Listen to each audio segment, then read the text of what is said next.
Hello again, everyone. It's Vince Forer from TradingWinds.com, and this is our update for March 25th, 2020. Let's take a quick look at today's markets. We did see another rally by the equity markets today, although we did fade late in today when we got news that the stimulus package that had been agreed upon may not actually, the deal may not actually get done and signed in the Senate. Late last minute snag, but apparently. So that's what caused the sell-off into the end of the day. At 4 p.m. Eastern, the Dow finished higher by 495 points, or 2.39%.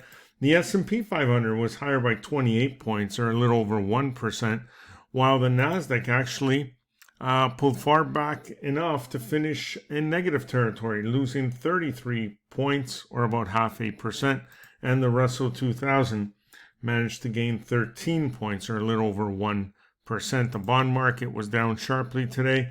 The yield on the 10-year note sits at 0.844%. Crude oil had another decent day, up 48 cents, or 2%, while gold dropping back $23, or a little over 1% as well.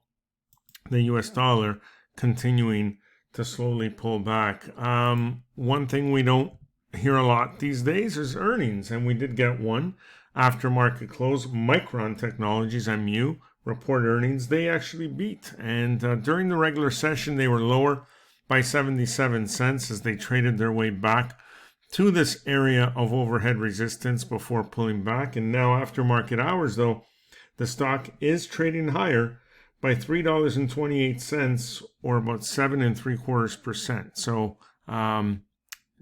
we'll keep an eye on that into the open tomorrow, but we should be seeing a gap higher on Micron. That's about it for now. Enjoy the rest of your day, and we'll see you on our next update.